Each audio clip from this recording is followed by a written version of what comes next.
Will I or won't I? The Tramp Stamp episode is next here on Michigan Podcast. But there's going to be one team that's going to play solely as a team. No man is more important than the team. No coach is more important than the team.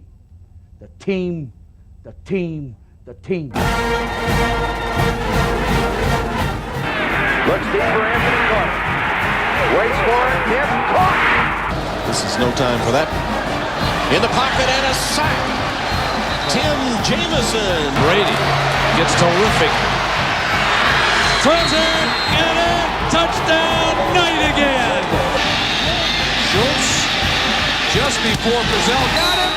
And a leaping interception by Woodson. Arbor back to throw over the middle. Caught by Collier at the 5 on his feet. Touchdown, Michigan. On its way. It's good.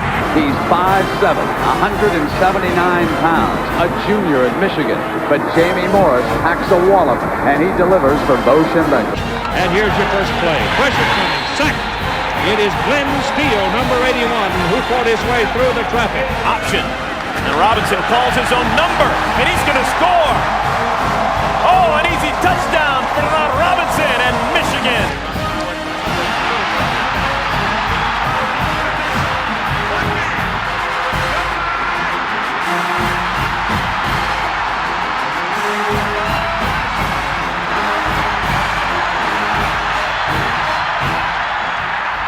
Win it.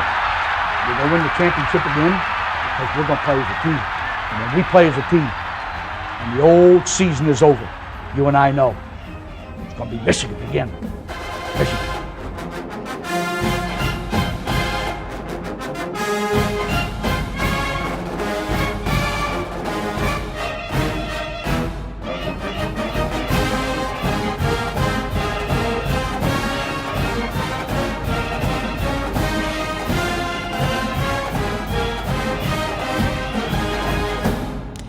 Go Blue, greetings and welcome to Michigan Podcast. I am Steve Deace, and this is a momentous episode. Of course, we're going to get into that whole, am I going to keep my word and get the I Love Jimmy Tramp stamp or not? We'll get to that a little bit later on in the episode this week. But the most important thing is what's at stake on Saturday. And I think all of us as Michigan fans understand it's a major rivalry game. Although I got to tell you, at the time we're taping this on Tuesday afternoon, I don't have those rivalry game butterflies. I mean, it's a really big game. I'm hyped for it. But, I was concerned last summer with the way Ohio State behaved in the Zach Smith situation, that it had kind of dissipated my zeal for the rivalry, because, I'm all in until we start doing stuff that brings harm to other people. I mean, I don't even care about, buying Maurice Clarett a car and, fake tattoos and everything else. I don't care about stuff like that. And kind of in a way, as a Michigan fan, I kind of take it as sort of sadistic credit that you feel like you need to go to those lengths to beat us.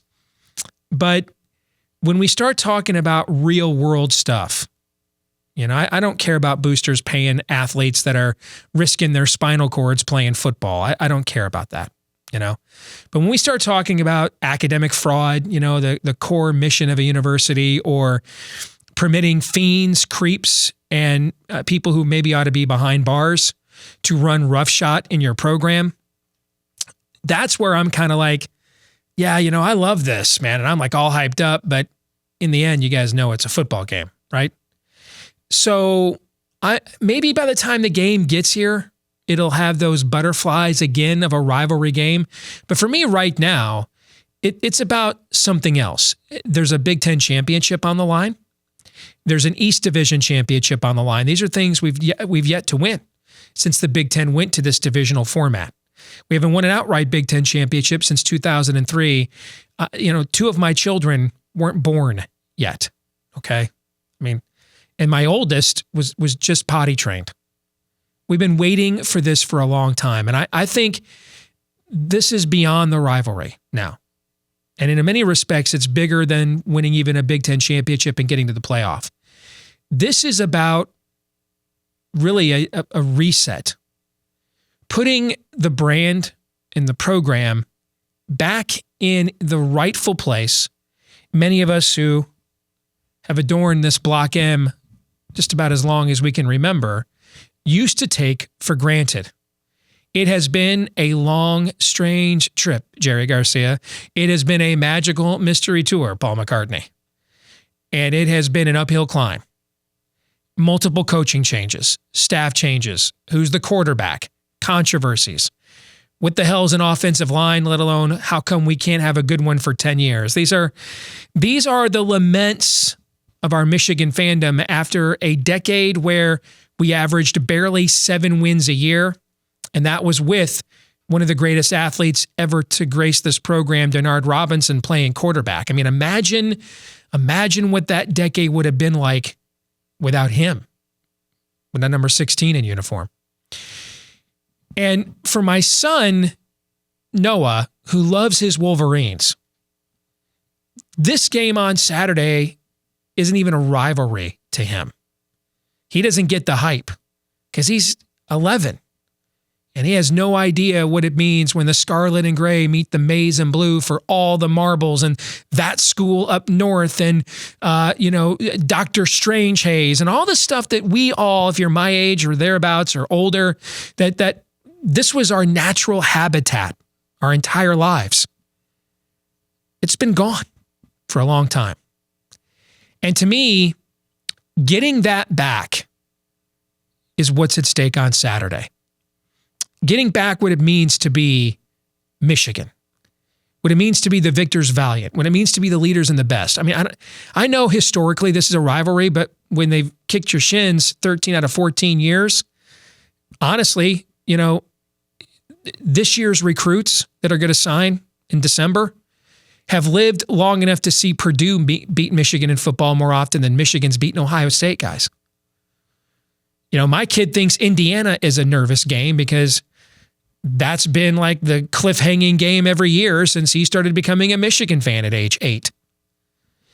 This is a legacy that for those of us who jump on YouTube and watch the old games or have the clips and the tapes, it's in our veins. But to a generation we are close to losing, they're kind of like, nah. See, that's what I think is at stake on Saturday. If we finally get back to the top of the mountain, if we reset things as they were, as we took for granted for so many years, then that other stuff, making it a rivalry again, beating Ohio State, Michigan's going to be a favorite at Columbus for the first time since 2000. None of my kids were born yet. And I've got a high school senior right now. Being a national brand again. Being considered a national championship contender again. These are things that this generation of Michigan fans that's coming up hasn't ever experienced and doesn't understand. And that's what I think is at stake on Saturday. This football team is playing for, I think, even more than pride, rivalry, or championships. It's playing for the restoration of a legacy. That's what's at stake on Saturday. We missed the window to do this in that stadium 2 years ago. I don't believe we're going to miss it again.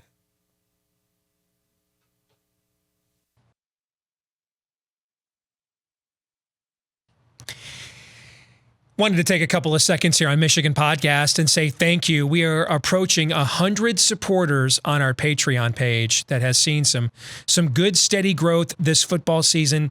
And that really helps us to have the resources we need to produce this episode for you each and every week here on YouTube and iTunes, Stitcher, Google Play, etc.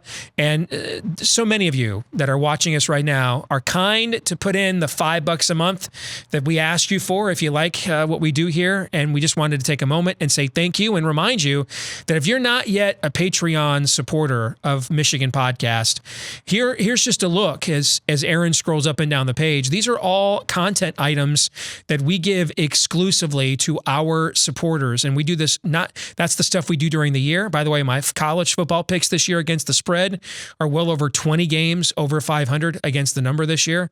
And then we do a lot of neat little features in the off season. We'll keep this up during basketball as well. One of our best viewers sent me a note the other day, said, man, I'm hearing from so many people that want to make sure you guys are to keep doing this during basketball season. We did last year. We're going to do that this year too. So we just wanted to say thank you to all of you supporting us at patreon.com/Michigan Podcast.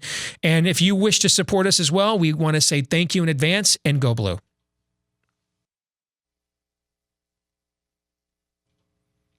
All right, back here on Michigan Podcast, and joined by my partner at Wolverine Digest and the host of his own show on WTKA in Ann Arbor, Michael Spath. Go Blue, Michael. Happy Thanksgiving. Good to have you with us, brother. How are you? I am on top of the world right now, man. I mean, this is what it's all about. And, I was talking about my Bo story earlier in the week. I was talking about what this game means to me. The anticipation level that I have for this one probably as high as it's been since that 2006 game, number 1 versus number 2. I'm feeling amazing, and I really like the fact that Michigan is the favored team, and from everything we've seen after 11 weeks, not just on paper, but they're the better team. And so I've got very, very high expectations for Saturday. I want to go out there and buy my post-game, post-victory scotch, but I'm going to wait until Saturday because I don't want to jinx it. But I got to tell you, Steve, I mean, this is as hyped, this is as excited about the Michigan-Ohio State game that I've been in a decade plus, and I cannot wait for Saturday. Let's skip Thanksgiving. I love Thanksgiving. Let's skip Thanksgiving and get right to Saturday. I'm glad you're hyped. Listen, I'm beyond excited for the game. And I know we all talked about this last summer with what was going on at Ohio State, but now that we're sitting here Tuesday of game week, I got to tell you, I don't kind of have the butterflies about it. It's me. They really did. And maybe it'll change the closer we get to Saturday. Okay, that's possible.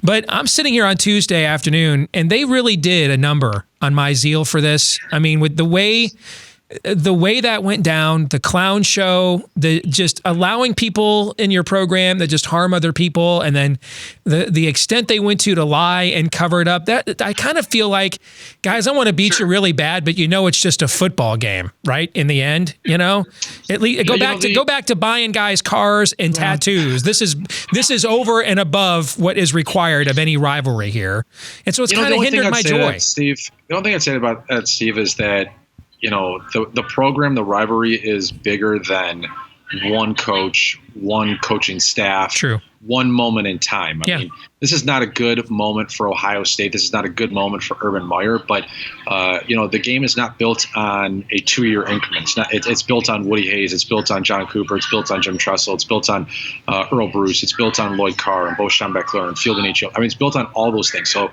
for me, I want to wipe the floor with these mother effers.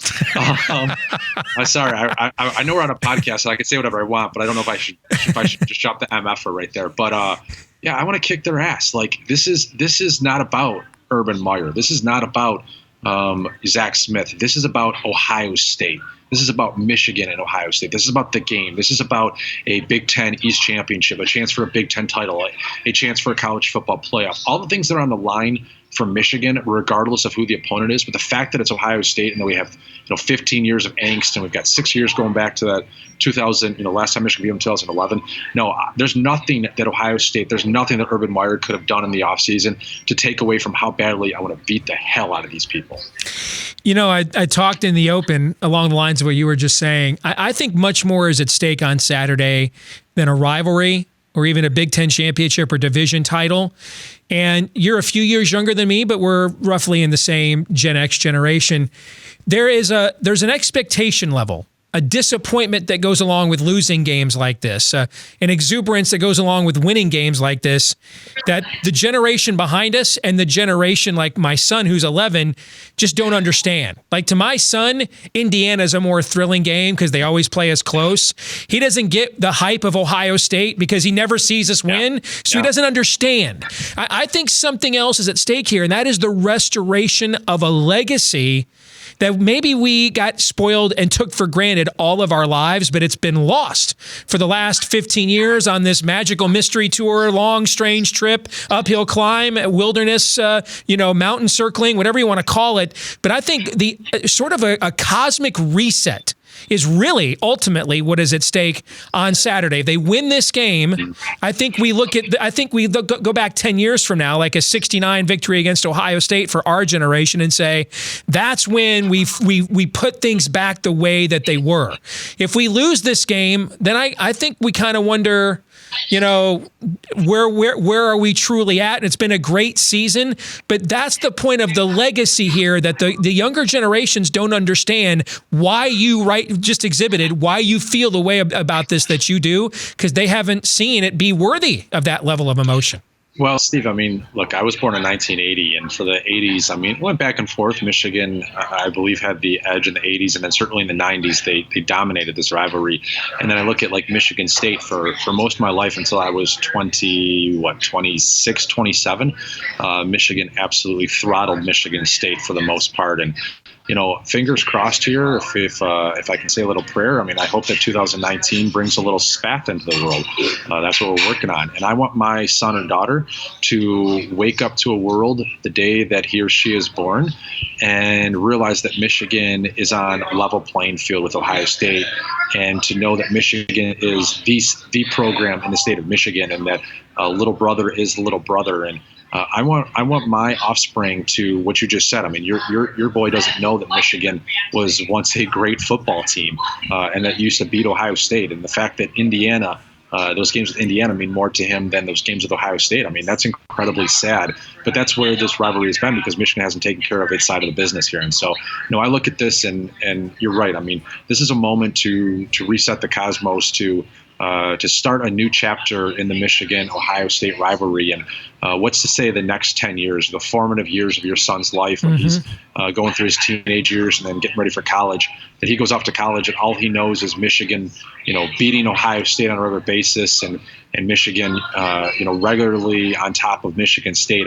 Let's restore these two rivalries to what they are. And what that is generally a 75% winning percentage against Michigan State. And what that is a, slightly better than 50% winning percentage against Ohio State. But let's make these rivalries what they were during our childhood, and what they should be again. And you're right. I think this game is the start of that, or should be the start of that. If it's not, if they lose the game, then don't even call me up on Tuesday, because I don't want to talk to you. All right, let's look at the game itself now as a football game. And, guys who invest in the outcomes of games for a living, handicappers, the pros, the number one stat, the metric they look at is yards per play. And the reason they like yards per play is because they're looking for as many constants as possible and eliminating as many variables as they can. And yards per play speaks a lot more to a team's overall consistency as well as dominance.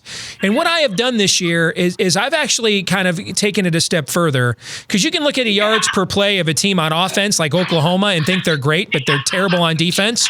Or look at a team like Michigan State and their yards per play on defense, but they're terrible on offense. What I've been charting all season, Michael, is how every team in the Big Ten has done every week on yards per play differential, meaning every time the ball was snapped in your game, how many yards were gained or lost by you, regardless of who had the ball. And this is a stat that Michigan has dominated all season long. And so I went and looked at Michigan and Ohio State and the common opponents. And I threw Rutgers out because they're historically bad offense in our league, and looked at the rest of the games of common opponents, yards per play differential. And we've got a graphic we're going to show our audience here.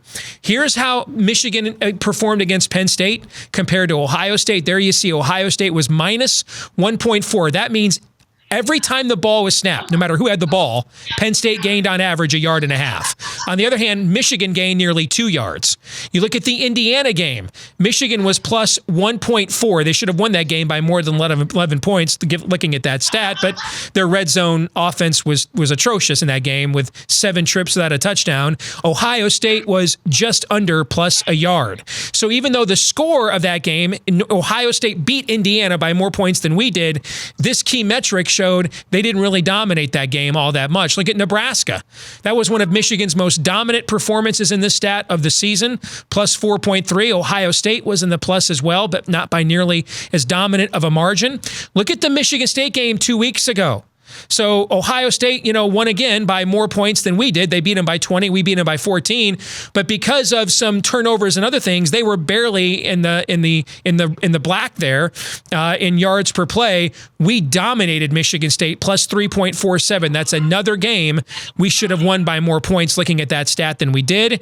And then the Maryland game this week. Now, the Maryland game to me is Ohio State's season in a nutshell, Michael. Ohio State had 688 yards of offense. That's insane in a Big Ten game.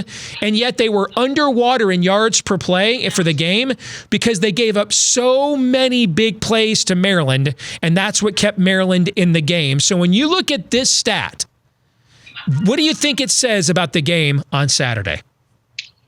Well, when I look at it, I look at two games. I look at the Penn State game against Michigan. I look at the Michigan State game because I think those are the two best teams that Ohio State and Michigan played in terms of common opponents. And a little bit of factors there because Ohio State went on the road to Penn State and Michigan had them at home. They both went on the road to Michigan State. But, I look at those stats and certainly you're right. I mean, what it shows is that Michigan has a complete team. Michigan has the best defense in the country. They have a very consistent offense that has a lot of playmakers. Ohio State has probably been a little bit better on offense overall than Michigan this year. But defensively, they've been atrocious for Ohio State standards. You look at the Nebraska game a couple weeks ago, you look at the Maryland game this past week. I mean, they're a sieve back there. They're just gushing big plays both on the ground and through the air. And so Michigan's a more complete team. They have really good special teams. They have a great punter. They have great return men. So, yeah, everything on paper, what you're showing me, says that Michigan wins this game and could even win this game by double digits. But to me, it all comes down to the one stat that you didn't put up on that board, but you mentioned, and that's the red zone efficiency. I mean, Michigan this season ranks 91st nationally in touchdown efficiency in the red zone with 58%. They were only 1 of 8 this past week against Indiana. A game that should have been a blowout was a little bit closer because of that. You look at the Michigan State game, and while they didn't get in the red zone, they crossed the 50-yard line. I believe we had the stat a couple weeks ago. I think it was 6 times where they came away without points. And so Michigan can move the ball. They have the playmakers to move the ball. Can they put the ball in the end zone? Because I tell you what, if Michigan has a game on Saturday against Ohio State where they're in the red zone 5 or 6 times and they only score on 1 or 2 of them, I think Michigan loses the game.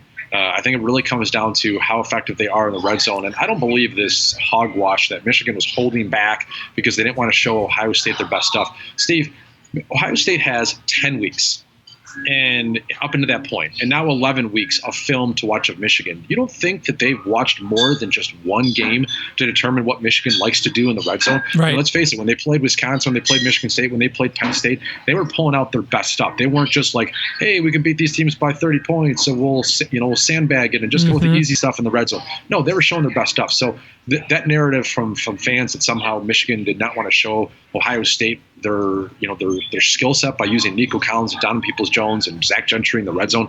I mean, I find that preposterous. So it's really going to come down to a better game plan and better play calling in the red zone than we saw a week ago. I mean, they didn't throw any targets at Donovan Peoples-Jones. No targets in the red zone to Nico Collins. Your two best wide receivers have the biggest mismatches. You threw 1 in the red zone to Tariq Black, but a guy that's still coming back and not yet completely effective, plus he got interfered with. You threw 1 to Zach Gentry, a ball that was underthrown. I mean, you didn't utilize your best players, and this week that's going to be the one thing because, people always ask you and I, Steve, like, Michigan wins by a game by 35 points. Why are we upset with the game? Michigan wins by 11 points over Indiana. Why are we upset with the game? And it all comes down to, are they setting themselves up for success when it matters the most?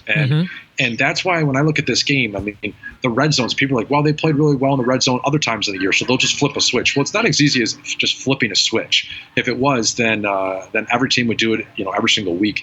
It comes down to, have you been building those good habits? Have you been building that confidence in the red zone with the big plays, defensively after turnovers, all those things to have success in a game like Ohio State? Because I tell you what, you look at Michigan's 10 wins so far this season and their 11 games total.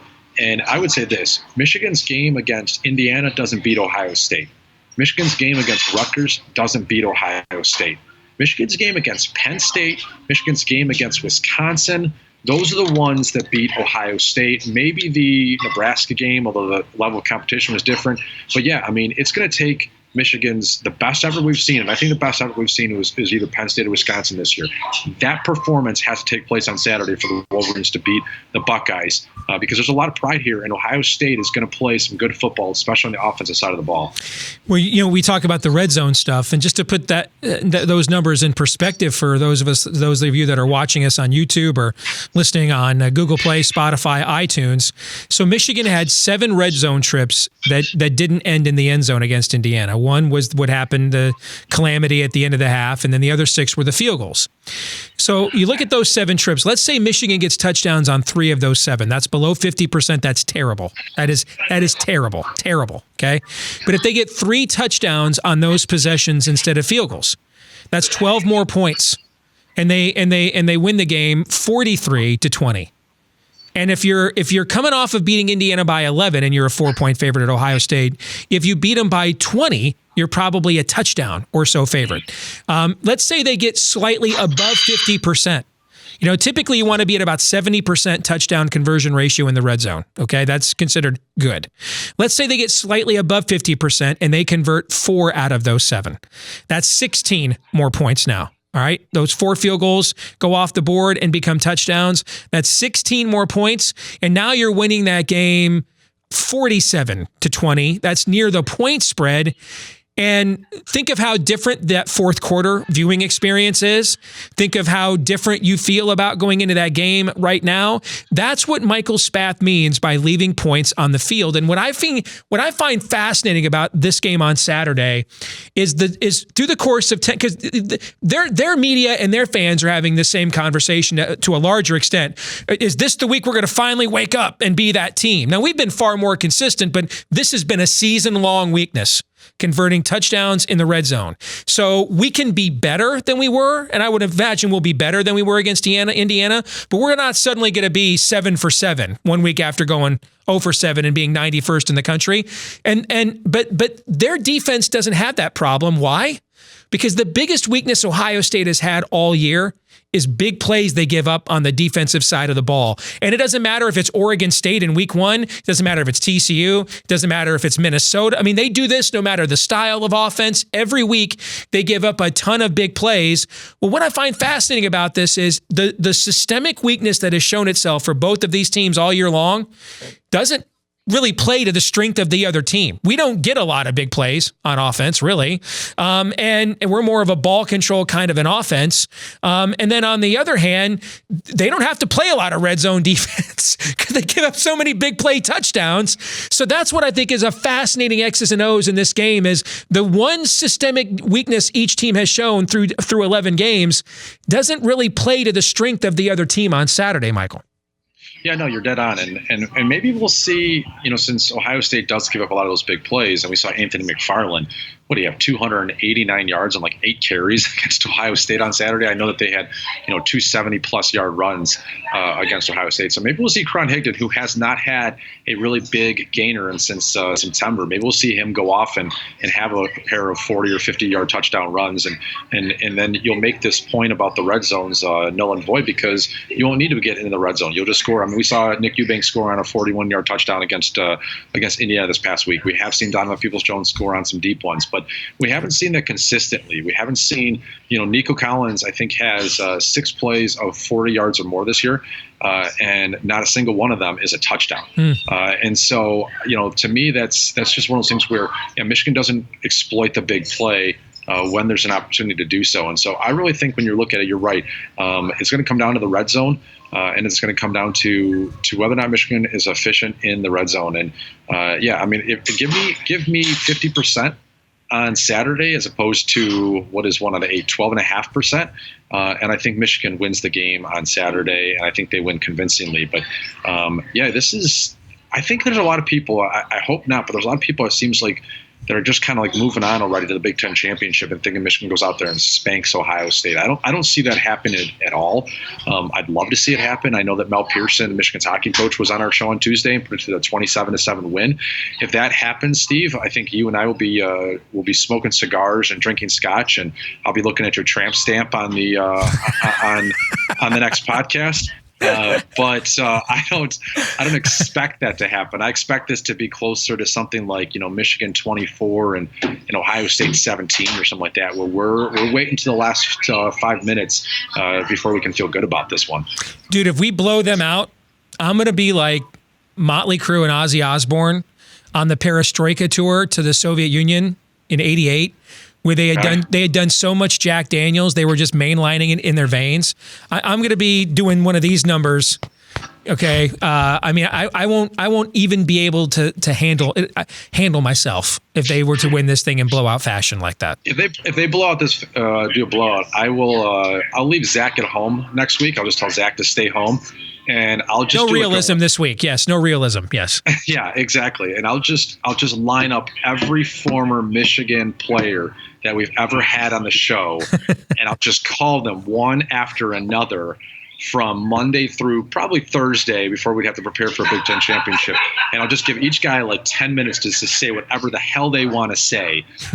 That's my promise to our audience, is if Michigan goes out there and rolls Ohio State, I tell you what, they're going to have to roll them. They just beat Ohio State on Saturday, and I'll line up all the former players to come on the show. Yeah, I don't care if it's 2-0, man. Just win. That's all that matters. I was going to say 1-0, and I'm like, oh, you can't get 1 point. So yeah, 2-0, I'll take it.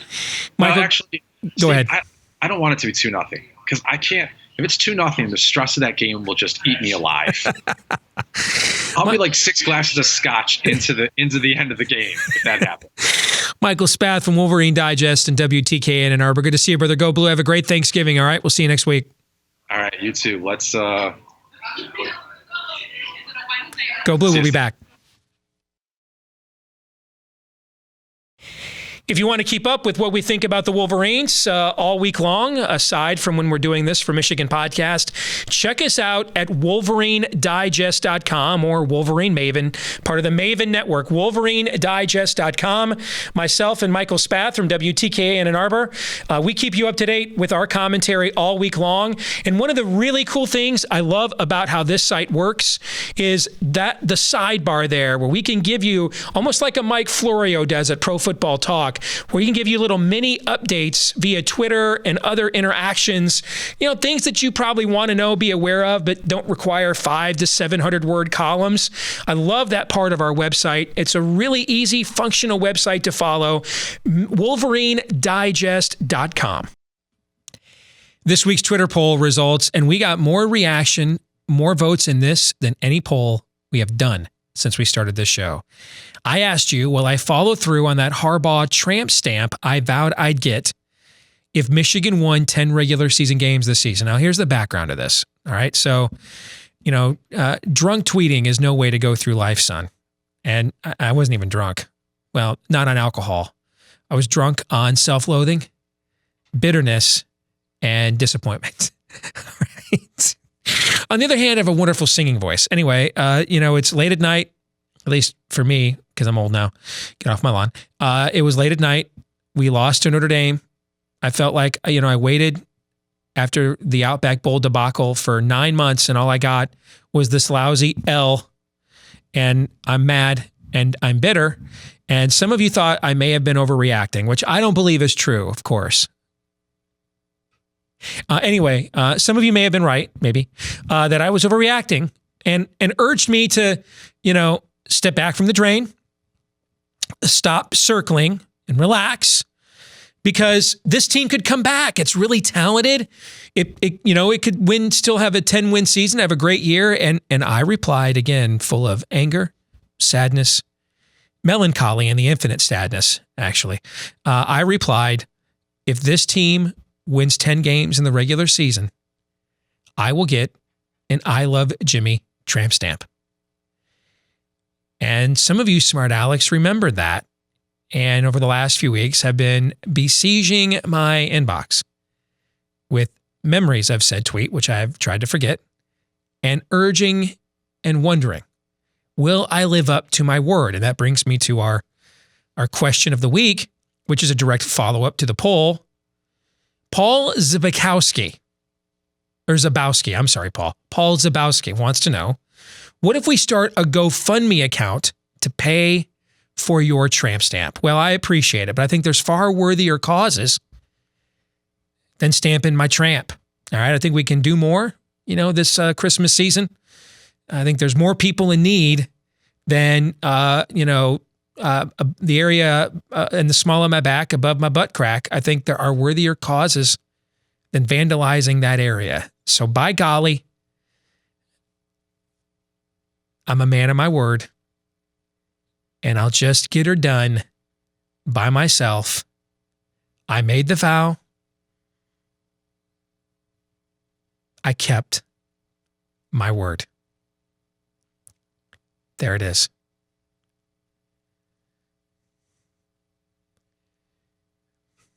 And now I'm sad. I don't recall telling our producer to zoom in. You can see all the pores. That's disgusting. Yes, that's the first time Aaron has spoken on the show in 2 years, and it is to comment. Our producer has said nothing for 2 years, but now as he looks at the back knee and the area right above my butt crack, I think those are some ingrown hairs. Now he decides he wants to speak, and it's about my tramp stamp. I'm not sure what that says about him, and then I'm both titillated and disturbed simultaneously. Anyway, I think that's enough now. Or not. No, it's enough. Really. No.